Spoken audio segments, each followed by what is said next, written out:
Bapa di dalam sorga, kami bersyukur kesempatan Tuhan berikan bagi kami untuk kami sekali lagi merenungkan kebenaran firman Tuhan.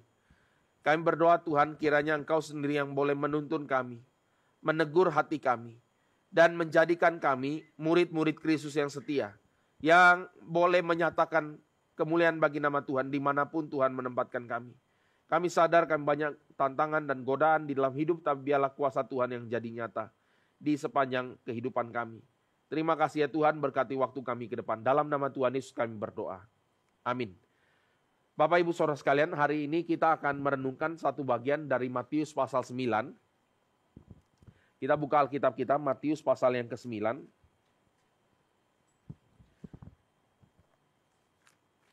Dari ayatnya yang ke-14 sampai ayat yang ke-17.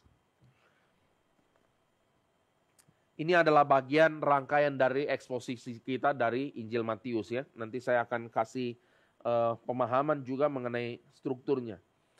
Pasal 9 ayat 14 sampai 17. Kemudian datanglah murid-murid Yohanes kepada Yesus dan berkata, "Mengapa kami dan orang Farisi berpuasa, tetapi murid-muridmu tidak?"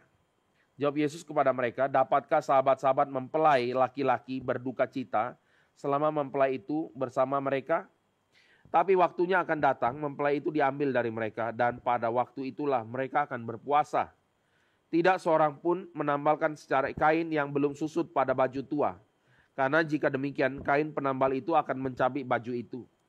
Lalu makin besarlah koyaknya. Begitu pula anggur yang baru tidak diisikan ke dalam kantong kulit yang tua. Karena jika demikian, kantong itu akan koyak sehingga anggur itu terbuang, dan kantong itu pun hancur. Tapi anggur yang baru disimpan orang dalam kantong yang baru pula, dan dengan demikian terpeliharalah kedua-duanya." Bapak Ibu Saudara sekalian, yang bagian pertama yang ingin saya address adalah ilustrasi yang Tuhan Yesus nyatakan di dalam bagian ini. Mengenai baju yang tua. Kalau bolong di dalam bagian bahasa aslinya tidak boleh ditambal atau tidak mungkin ditambal dengan kain yang belum nyusut. Saya nggak tahu ya, Bapak Ibu Saudara sekalian pernah mengalami beli baju, waktu coba pas dicuci pulang kecil. Bukan kita yang tambah gendut sore, tapi bajunya yang tambah kecil. Itu sore salah satunya. Dan oleh sebab itu biasanya perusahaan garment yang baik, sebelum dia mengolah baju itu jadi baju, kainnya jadi baju, itu ada proses washing dulu supaya nyusut. Nah itu sore. Kalau luntur itu sering sore, tapi ini perlu disusutkan dulu kainnya. Supaya apa? Supaya waktu nanti dijahit dia tidak nyusut lagi. Nah, gambaran yang Tuhan kasih itu gini. Ini gambaran yang sangat konteks sensibel. Konteks sensibel itu apa? Satu ilustrasi yang sederhana di mana urusan baju-baju dan jahit-jahit ini dipahami oleh kalangan ibu-ibu. Ya, bapak-bapak, saya tidak pernah pegang jarum dan benang ya kan gitu ya. Tapi ibu-ibu tahu gitu. Ada jenis baju, ada jenis kain yang kalau tidak susut dia tidak bisa dipakai. Oleh sebab itu bayangkan kalau ini baju yang tua. Namanya baju yang tua pasti sudah pernah dicuci dong, ya kan gitu. Apalagi ini udah robek, ya kan gitu kan ya. Maka baju yang tua itu sudah tidak mungkin nyusut. Maka kita tidak boleh ambil satu kain baru yang belum nyusut dan kita tambal di sana. Waktu kita jahit saudara dan cuci, bayangkan apa yang terjadi. Bajunya makin ciut, ya kan gitu saudara. Makin ciut dan kita waktu mau pakai jadi kayak Hulk, ya. Robek dia, rek gitu kan ya. Ini bukan karena kita perkasa. Tapi karena ini menghancurkan bajunya. Jadi tidak bisa. Ini ilustrasi yang pertama. Sore nanti kita akan coba lihat artinya apa. Tapi ilustrasi yang kedua. Ini biasanya di dalam budaya tradisi Yahudi. Ini urusan bapak-bapak ya. Mempersiapkan sebuah kantong dari kulit. Tentu kulitnya sudah diolah, dirapikan, dibersihkan. Lalu setelah itu anggur dimasukkan. Anggur yang baru kalau dimasukkan. Itu dia akan ada proses fermentasi. Sehingga apa? Sehingga kalau anggur ini ditutup, tentu ya ada proses fermentasi, ditutup saudara, dia akan di dalamnya ada seperti kayak gas gitu. Sesuatu hal yang mau meledak, tapi karena kantongnya baru, jadi kantong kulit itu masih ada daya elastisitasnya. Jadi dia akan mengembang. Dan sehingga anggurnya terpelihara, kantongnya utuh. Tapi coba bayangkan, ada orang mau hemat misalnya. Waduh, saya mau buat lagi, pakai kantong lama sajalah. Masih kelihatannya bagus nih. Tapi sadar atau tidak, dia sudah tidak punya elastisitas, ya kan gitu. Sehingga waktu kantongnya lama, anggurnya baru, dan dia mau meledak lagi, Tidak kuat tampung dan meledak, saudara. Ini berarti lagi bicara apa Tuhan Yesus? Tuhan Yesus bicara mengenai sebuah paradigma. Dengan ilustrasi sehari-hari yang diketahui oleh ibu-ibu dan bapak-bapak Israel pada saat itu. Tuhan Yesus lagi mau memberikan satu pengajaran apa? Ini kan pertanyaan mengenai tradisi ya. Tradisinya kami itu adalah murid-murid Yohanes dan orang Farisi berpuasa. Kamu kenapa tidak? Itu pertanyaannya. Tapi jawabannya pakai ini, saudara. Jawabannya pakai ilustrasi baju sama kantong anggur. Kita yang tidak mengerti, kita makin bingung ya. Apalah jawaban Tuhan Yesus sehingga ini bisa menjawab pertanyaan dari orang Farisi dan murid-murid Tuhan Yesus. Tapi saudara, yang Tuhan Yesus mau jelaskan itu sederhana. Yaitu apa? Kamu tidak bisa menggunakan tradisimu yang lama, yang sebetulnya tidak sesuai dengan firman. Nanti kita akan bicara di bagian itu, saudara. Kamu tidak bisa menggunakan apa yang kamu rasa kamu tahu, yang kamu rasa kamu sudah hebat, kamu sudah mengerti semua. Dan dengan konsep berpikirmu di dalam tradisi seperti itu, sekarang kamu mau mengikut aku dan menyangkal diri ikut aku. Tidak bisa. Kamu harus tinggalkan yang lama. Sekali lagi, saudara. Ini bicara mengenai pertobatan paradigma. Saya ambil contoh sederhana lah ya. Kita mungkin sadar saudara, salah satu yang merusak paling berat setelah manusia jatuh dalam dosa, itu adalah keinginan untuk memuliakan diri. Itu di dalam kejatuhan manusia dalam dosa, intinya itu ingin jadi Tuhan. Nah itu sederhana saja, sederhana. Itulah sebabnya kita lebih senang dipuji daripada dikasih masukan supaya lebih bertumbuh. Lebih banyak orang yang senang dijilat ya, daripada dikasih teguran yang membangun. Lebih banyak orang yang senang orang lain berpura-pura, polite, santun, daripada ada orang yang belak-belakan terang-terangan. Tentu tidak kasar lah ya maksudnya saudara. Tapi ini natur manusia berdosa.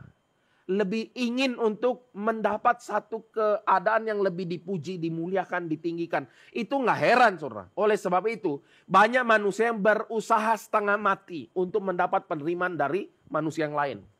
Itulah mungkin di dalam peringkat pertama di dalam apa? Sekolah. Peringkat pertama mungkin di kantor. Jadi karyawan terbaik. Employee of the month. Ya, saudara.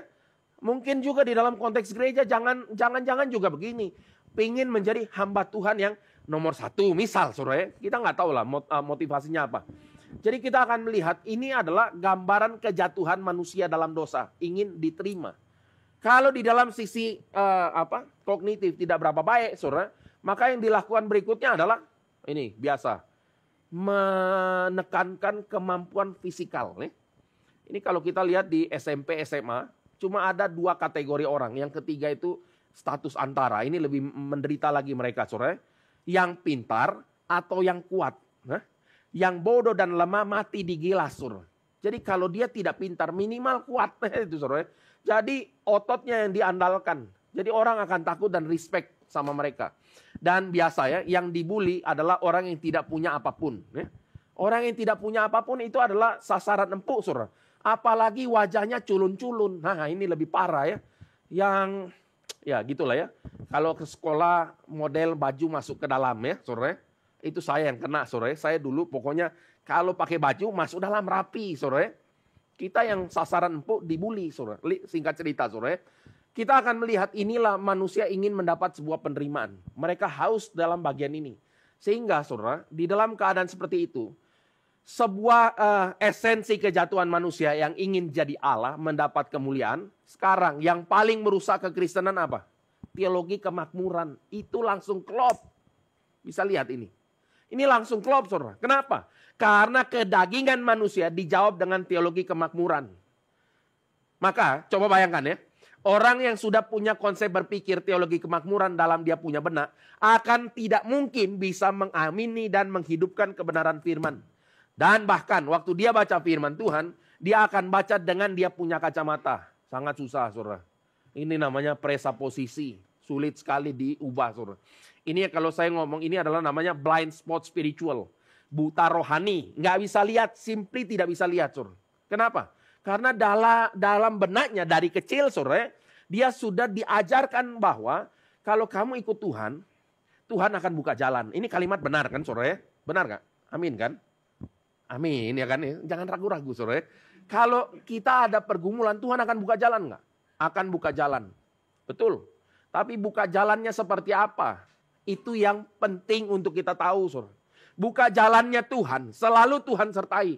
Tuhan sertai betul, saudara, selalu Tuhan sertai. Tapi penyertaan Tuhan tidak berarti yang sehat jadi sakit, sehat jadi sakit bisa, saudara. Yang sakit jadi sehat, tidak selalu, saudara. Yang miskin jadi kaya, tidak selalu. Penyertaan Tuhan tidak selalu demikian. Tapi manusia yang berdosa, yang ada kedagingan, dia cuma bisa melihat kalau saya datang ke hadapan Tuhan, saya akan disehatkan, saya akan diberikan kelancaran, saya akan diberikan kelulusan, saya akan dan lain sebagainya. Jadi mereka ingin ikut Tuhan, tapi Kristusnya jadi Kristus yang lain. Bapak Ibu Saudara sekalian, nanti kita waktu di dalam bagian firman ini, kita akan renungkan bagaimana orang-orang Israel itu lebih senang mendengar daripada pengajaran nabi-nabi palsu. Ini teologi kemakmuran, saudara, yang lebih menyenangkan telinga, yang membuat mereka senang di dalam pengharapan palsu mereka. Itu gambarannya, saudara. Oleh sebab itu, kita akan menyadari teologi kemakmuran dan Kristus yang mati, menderita, mati, itu tidak bisa klop, nggak bisa klop. Ya, saya pernah kasih sharing, saudara. Ya, kalau kita lagi mau merenungkan kebenaran firman, di dalam kebenaran firman Tuhan itu ada apa? Salah satunya ada elemen kemurkaan Tuhan. Ada teguran akan dosa. Ada penyesalan dan pertobatan. Ada komitmen untuk kembali menghidupi kebenaran dan tuntutan kekudusan ilahi. Ada ini elemennya. Jadi waktu kita mendengarkan kebenaran firman Tuhan, di dalam hati kita ini ada namanya duka cita yang suci dan kudus. Ya, coba bayangkan ya. Sebuah message yang sangat dalam, sebuah message yang urgent, sebuah message yang tidak kompromi, tiba-tiba disajikan dalam bentuk yang menekankan teori kemakmuran. Tidak klop, saudara. Saya akan ambil contoh ya, saudara. Kemarin di seminar di Palu, itu ada lagu Besar Setiamu ya. Lagunya kan kita tahu. Besar setiamu, Allah Bapakku. Itu kan, coba ya kalau kita dengar lagu ini ada keyakinan, kemantapan. Satu perjalanan iman, meyakini bahwa Tuhan punya kesetiaan. Dan lagu ini diambil dari Ratapan pasal 3, saudara. Ratapan pasal 3 itu bicara di dalam ketiadaan apapun. Tidak ada apapun, saudara. Ini orang Israel lagi di dalam hukuman Tuhan. Yeremia itu melihat kehancuran Israel. Dia lihat ini, saudara. Tapi dia bisa mengatakan rahmat Tuhan selalu baru tiap pagi. Dan besar setiamu. Berarti apa? Kita coba lihat. Ada kedalaman di dalam suatu lagu yang dinyanyikan, saudara. Coba. Lagu atau lirik besar setiamu. Kita ganti melodinya dengan melodi lagu Kristen kontemporer hari ini yang lebih menekankan ini apa? Perasaan cinta. Saudara coba ya, kalau saudara dengar lagu-lagu kontemporer musik penyembahan kepada Tuhan, ganti nama Tuhannya dengan kata sayang. Saudara sudah tidak tahu itu lagu untuk siapa, saudara. Ini lagu-lagu untuk siapa? Lagu yang besar setiamu tadi, kita tidak bisa nyanyikan di klub, tidak cocok, saudara. Hah? Mau di klub nyanyi kok lagunya begini? Nggak bisa, saudara. Cocoknya lagu seperti ini di mana? Ya di klub, agak remang-remang dikit, saudara. Suasananya tuh agak lebih, ya begitulah ya. Agak membuat kita moodnya lebih cheerful sedikit. Itu yang terjadi. Oleh sebab itu, saudara, kita harus tahu. Teologi kemakmuran itu merusak semua. Lagu iya. Pemahaman lirik firman Tuhan iya, saudara ya. Cara beribadah, tempat beribadah. Dan bagaimana orang datang dan mengharapkan apa itu rusak semua. Maka saudara ya, kita harus sadar satu hal. Tuhan Yesus lagi bilang apa? Kamu tidak bisa pakai kantong yang lama untuk taruh anggur yang baru. Nggak bisa. Kamu tidak bisa pakai konsep teologi yang lama yang menyimpang itu untuk mengenal siapakah aku. Kamu tidak bisa menggunakan kamu punya tradisi Yahudi untuk mengerti kenapa aku dan murid-murid sekarang tidak berpuasa. Kamu tidak akan ngerti itu. Maka kamu harus meninggalkan kantongmu yang lama. Ini artinya apa, saudara? Ini bahasa lainnya ya, saudara. Bahasa lainnya adalah lahir baru. Kalau di dalam Matius bicaranya kamu tidak bisa menggunakan kantong lama untuk tampung daripada anggur baru. Bahasa di dalam Yohanes apa? Kamu tidak mungkin diselamatkan kalau kamu itu tidak lahir kembali. Itu bahasa lain, saudara ya. Yang menekankan sebuah esensi pentingnya paradigma yang Tuhan tebus. Tanpa ini, saudara, kita berjalan seolah-olah kita ini orang yang mengenal Tuhan. Tetapi waktu penderitaan datang, waktu godaan hidup datang, apa yang terjadi di situ? Jawabannya cuma satu, kelaliman, kejahatan, kompromi, dan ketidakkudusan hidup. Udah nggak ada yang lain, saudara. Nanti kita akan lihat satu-satu ya. Balik lagi, saudara. Jadi di dalam bagian ini, kita akan mulai mencoba memahami kenapa Tuhan Yesus bilang begini sih. Dan sebelum kita mau gali lebih jauh, kita mau bertanya lagi mengenai apa arti puasa sebetulnya. Kenapa Tuhan Yesus bilang waktu mempelai laki-laki ada di sini, mereka tidak berpuasa. Tapi nanti waktu mempelai itu tidak ada lagi, baru mereka berpuasa. Nah sekarang kita mau coba renungkan Bapak Ibu Saudara sekalian.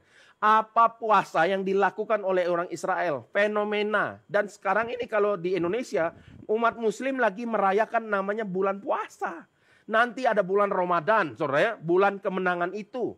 Tapi kita perlu melihat saudara, fenomena yang terjadi saat ini, yang dilakukan oleh teman-teman kita orang muslim, apakah mungkin itu sesuatu yang sejati atau hanya sesuatu yang mirip dengan kondisi orang Yahudi pada waktu mereka puasa?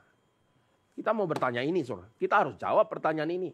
Ini namanya sebuah diskursus, diskusi. Nah, oleh sebab itu ya, saya akan ajak kita lihat Yesaya 58 dulu, saudara. Yesaya 58 itu adalah firman Tuhan yang membongkar daripada kepalsuan praktek seolah-olah merendahkan diri, ya. Kita bisa lihat ini nanti di dalam bentuk yang lain, saudara ya. Kalau istilahnya nanti kita ganti, saudara ya. Misalnya gini, kenapa saya dan orang itu pergi KKR dan kamu tidak? Nah itu ya saudara. Kenapa saya pergi persekutuan doa dan kamu tidak? Itu mirip-mirip saja, saudara. Tapi oleh sebab itu kita perlu tahu esensinya. Ya. Kalau kita tidak tahu esensinya, terjebak hanya dalam fenomena, saudara. Sekarang Yesaya 58 ayat 3 dulu saya baca ya, saudara. Apa yang dilakukan oleh orang Israel sembari mereka puasa? 58 ayat 3. Mengapa kami berpuasa dan engkau tidak memperhatikannya juga? Mengapa kami merendahkan diri dan engkau tidak mengindahkannya juga? Sesungguhnya pada hari puasamu engkau masih tetap mengurus urusanmu dan kamu mendesak-desak semua buruhmu. Sungguhnya kamu berpuasa sambil berbantah dan berkelahi serta memukul dengan tinju dengan tidak semena-mena. Dengan caramu berpuasa seperti sekarang ini suaramu tidak akan didengar di tempat tinggi. Sungguh inikah berpuasa yang ku kehendaki dan mengadakan hari merendahkan diri jika engkau menundukkan kepala seperti gelaga, ini seperti lalang, saudara ya, dan membentangkan kain karung dan abu sebagai lapik tidur. Sungguh itukah yang kau sebutkan berpuasa, mengadakan hari yang berkenan pada Tuhan? Ini pertanyaan, saudara.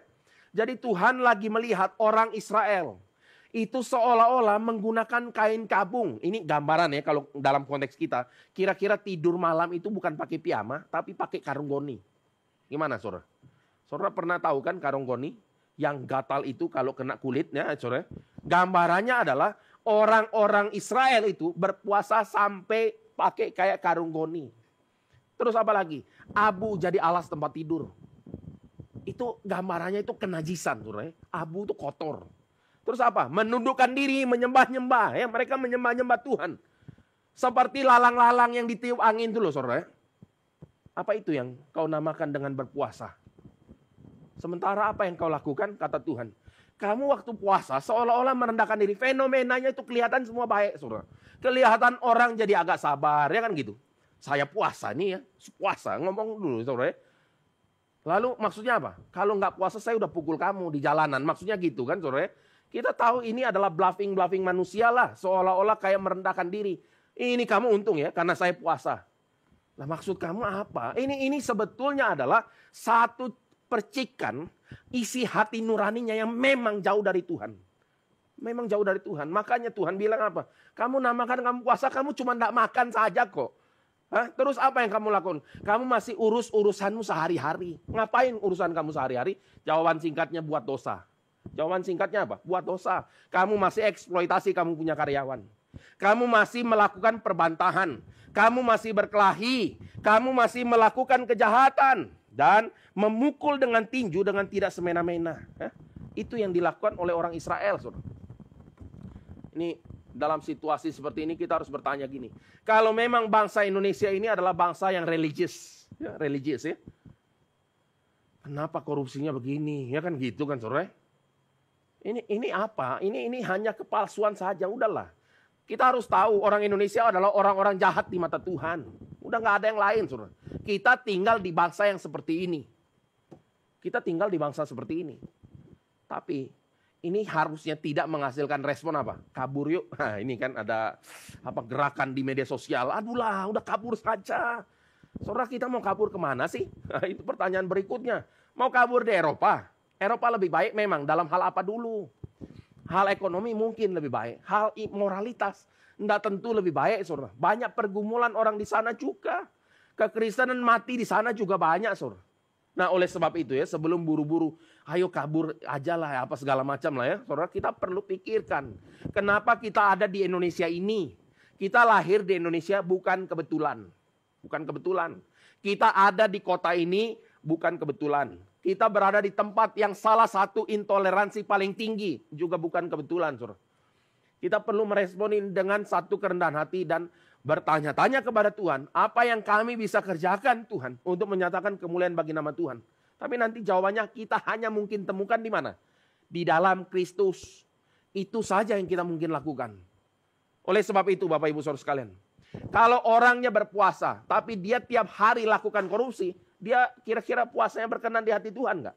Nggak mungkin, saudara. Kemarin waktu seminar vokasional di Palu ya, saya bilang gini.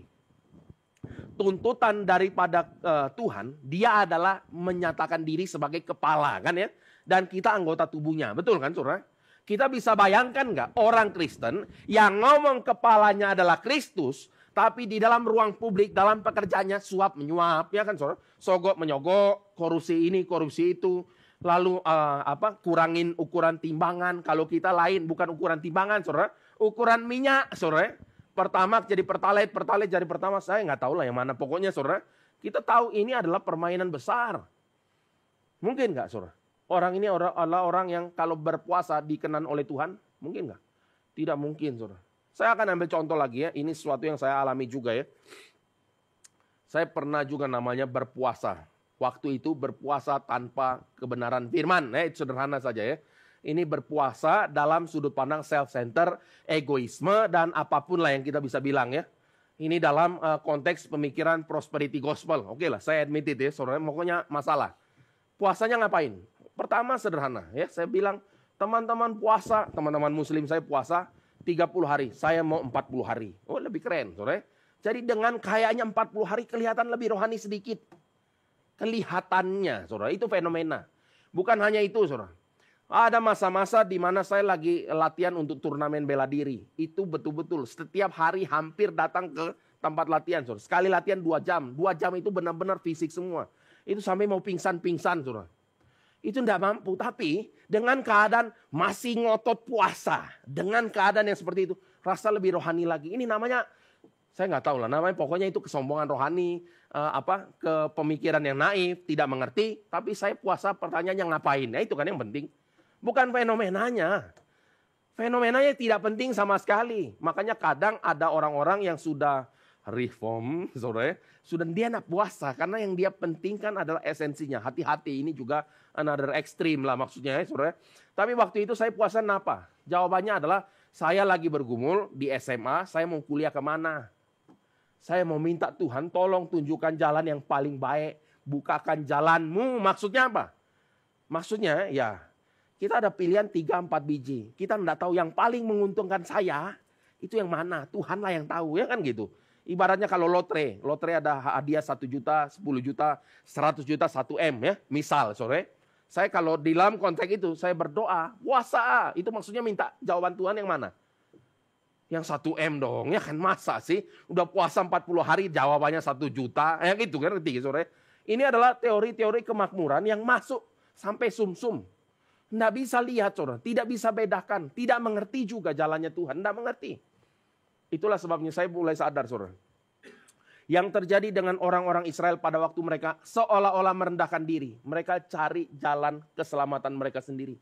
Waktu mereka mengharapkan pemulihan Israel. Ya, orang Israel kan masih ditindas hari itu. Mereka berpuasa Senin dan Kamis. Itu zaman Tuhan Yesus, mereka berpuasa gitu. Nanti kalau di dalam Zakaria pasal 7 kita akan lihat.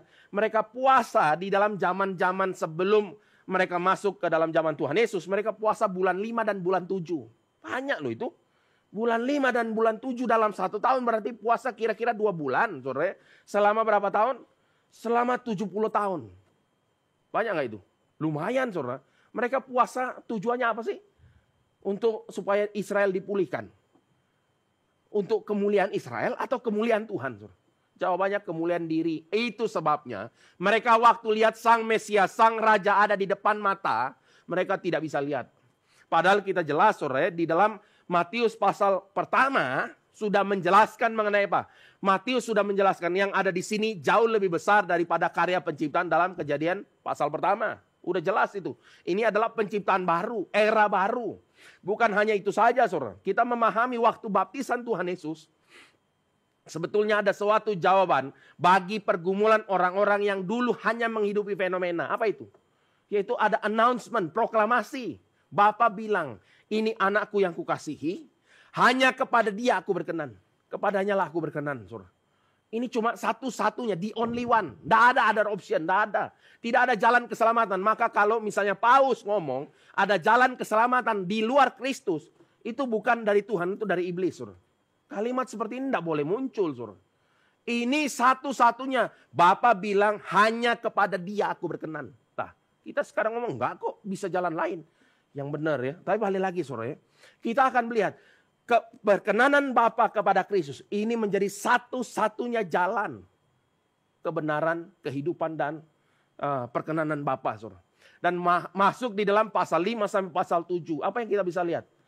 Ini dilihat oleh orang Israel, maksudnya orang ahli Taurat, orang Farisi, orang Saduki, ya murid Yohanes. Sampai nanti mereka benar-benar ngerti siapakah Kristus baru. Di dalam bagian selanjutnya, di dalam Kisah Rasul, ada orang-orang yang dibaptis, Yohanes membaptis ya. Juga kembali kepada Tuhan, ada zaman itu. Tapi di dalam Matius 5 sampai 7, kita lihat apa saudara? Kita lihat pernyataan Kristus yang berotoritas. Jauh dia berkhotbah dengan kuasa. Dia berkhotbah mengajar dengan sebuah otoritas dari sorga. Kita udah bahas bagian ini saudara. Ini khotbah di bukit menyatakan dia jauh lebih besar dari Musa. Ini besar sekali.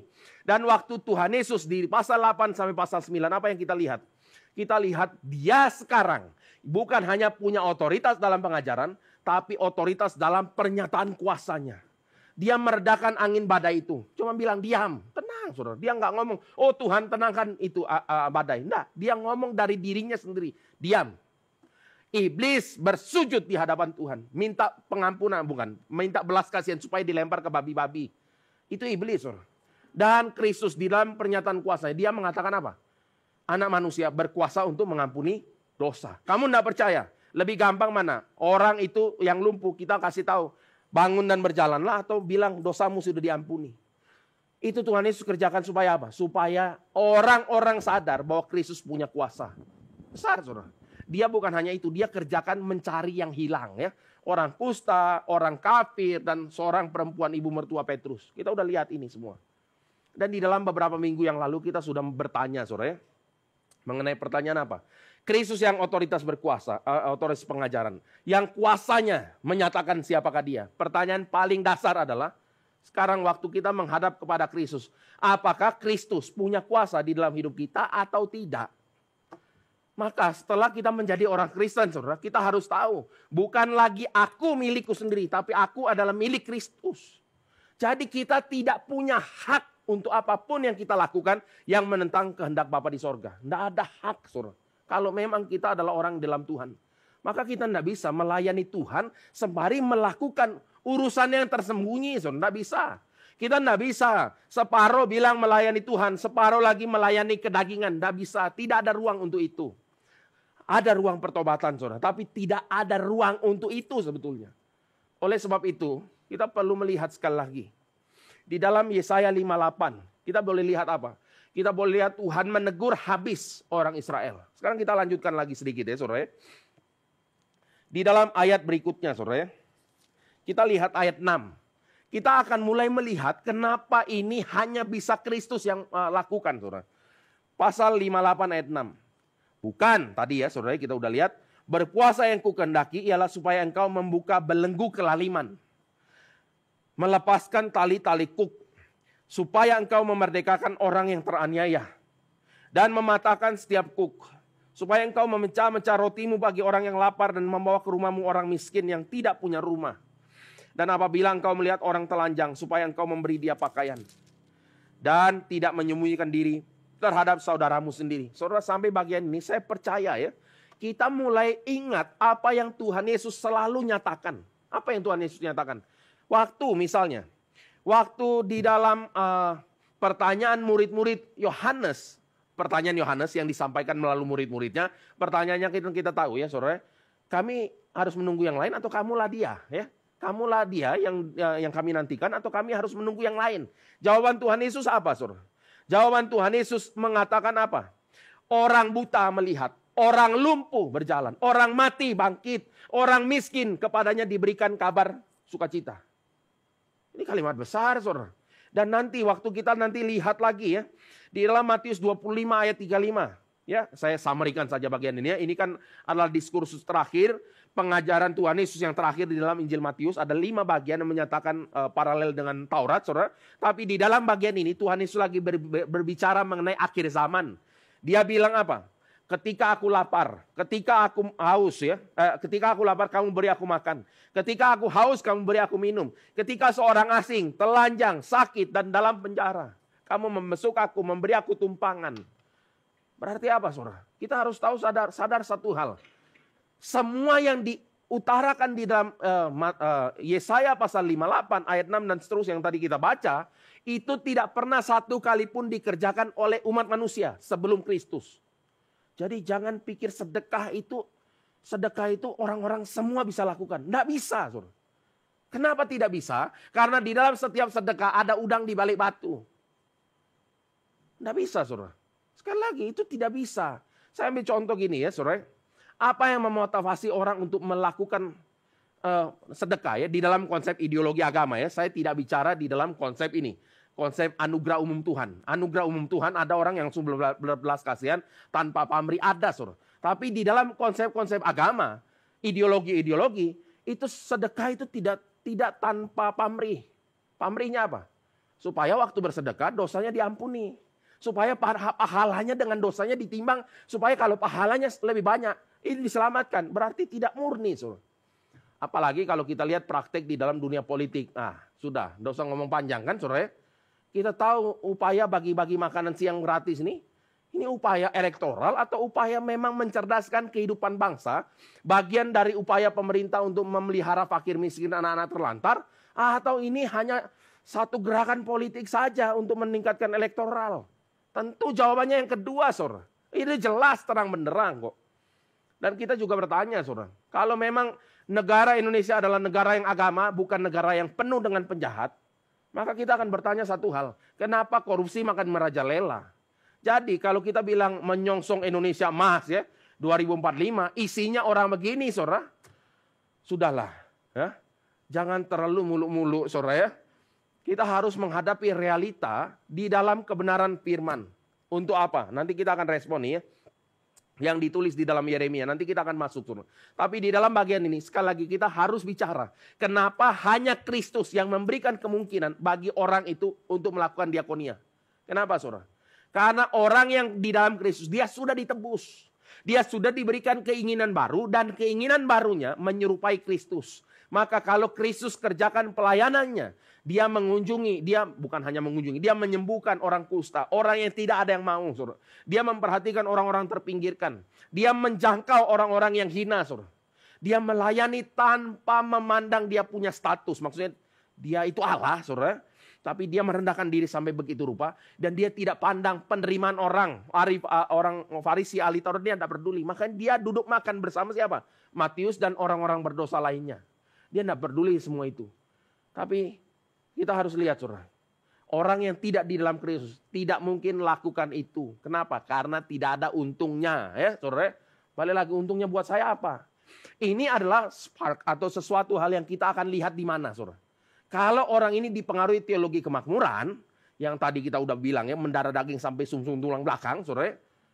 Nanti waktu dia sudah lakukan semua, dan ketika ada penderitaan dia mulai nyanyi. Nyanyinya apa saudara? Tuhan, saya sudah lakukan ini itu, ya saudara. Kenapa saya begini? Nah, meleset dikit saudara, jadi kalimatnya iblis. Tuhan, kalau engkau Tuhan, buatlah saya dari miskin jadi kaya, kira-kira gitu ya. Itu kalimat iblis yang agak beda dikit. Iblis bilang apa? Kalau engkau Tuhan, ubah batu jadi roti. Coba lihat saudara. Itu sangat mirip menantang Tuhan untuk melakukan sesuatu yang bukan untuk kemuliaan bagi nama Tuhan. Itu intinya, saudara. Jadi kita coba lihat, saudara, apa yang terjadi. Tuhan makanya benci, saudara.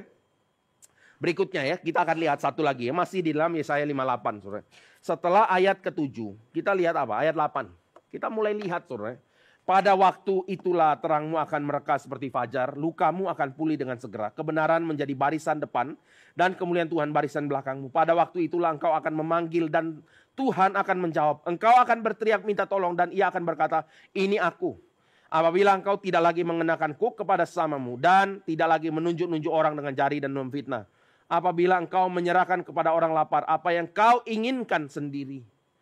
Dan memuaskan hati orang yang tertindas, maka terangmu akan terbit dalam gelap dan kegelapanmu akan seperti rembang tengah hari. Saudara, ini tidak bukan suatu kebetulan. Tema yang mirip ada di dalam Matius ya. Setelah bicara 10 ucapan bahagia ya. Kita tahu ya, ini esensi sebagai orang di dalam Kristus. Setelah ngomong 10 ucapan bahagia, diikuti dengan apa? Garam dan terang dunia, saudara. Ini mirip, saudara. Setelah ada satu esensi pertobatan berubah, dia akan menjadi terang. Tapi di sepanjang sejarah tidak mungkin terjadi. Kenapa, saudara? Karena manusia hidup dalam kedagingannya. Dia mau lakukan apapun untuk diri. Ngomongnya sih untuk orang. Ini sama ya. Ini kalian misalnya, kamu bagi kepada orang lapar apa yang kau inginkan sendiri. Biasanya bagi kepada orang lapar tuh apa ya sih yang dibagi? Maaf ngomongnya, saudara. Makanan kelebihan yang mau expired atau yang tidak dimakan. Enggak sampai sebegitunya lah ya, saudara. Tapi kebanyakan ini, aduh sayang ya, daripada kebuang ya saya kasih kamu lah. Kalimatnya kan enggak gini, saudara. Satu kali waktu ya. Kami ini kemah ya, makanannya lebih ya. Terus kita mau kasih kepada aparat yang lagi jaga malam. Kami itu, untungnya bukan saya, saudara. Teman saya ngomong dan saya tidak pernah lupa sampai sekarang. Dia bilang, Pak, ini ada makanan sisa. Waduh, marah dia. Dia tidak mau terima. Terus terakhir dia bilang, kamu kasih makanan sisa buat kami tidak akan makan. Aparat dibeginiin. Saya juga kaget, saya baru tahu ya. Kalimat sisa itu sensitif bagi beberapa orang. Sebagian memang rendah hati. Ada sisa apapun, sampah pun saya makan. Nah itu kira-kira, saudara. Tapi balik lagi, kita tidak boleh memberikan sampah kepada orang, saudara.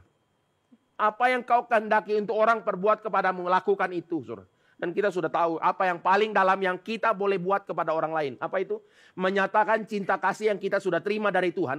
Kita nyatakan kepada orang lain. Itu yang kita paling harapkan, kan, saudara. Itu golden rule. Itu tidak semua orang bisa lakukan. Hanya dalam Kristus. Oleh sebab itu ya. Waktu kita bicara bagian ini sama, saudara. Hanya orang yang ditebus oleh Kristus. Yang lakukan apa yang Tuhan ingin untuk kita lakukan. Dan waktu kita lakukan yang Tuhan ingin kita lakukan. Apa yang terjadi? Terangmu akan menjadi nyata. Kamu adalah terang. Kamu adalah garam, saudara.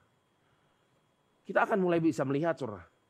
Tidak ada puasa yang sejati kalau tidak ada Kristus. Tidak mungkin. Oleh sebab itu, saudara. Sekali lagi ya, saya akan ajak kita lihat ya. Bagaimana banyak nabi-nabi palsu muncul, saudara. Sekarang saya akan ajak kita lihat di dalam Yeremia 14. Dan sekarang ini bagian yang kita boleh kritisi sedikit lagi. Yeremia 14 ya. Singkatnya dari ayat 1 sampai ayat 9. Pertanyaan, kenapa Tuhan tidak menolong kami? Kami udah merendahkan diri ya. Makanan sudah tidak ada. Bukankah engkau pahlawan? Kenapa engkau seperti tidak sanggup tolong kami? Atau kenapa engkau seperti orang asing yang cuma numpang lewat saja, tidak memperdulikan kami ya? Tapi di dalam ayat 10 begini firman Tuhan. Begini firman Tuhan tentang bangsa ini, mereka sangat senang mengembara dan tidak menahan kakinya. Sebab itu Tuhan tidak berkenan kepada mereka. Tetapi sekarang ia mau mengingat kesalahan mereka dan mau menghukum dosa mereka. Tuhan berfirman kepadaku, janganlah engkau berdoa untuk kebaikan bangsa ini. Sekalipun mereka berpuasa, aku tidak akan mendengarkan seruan mereka.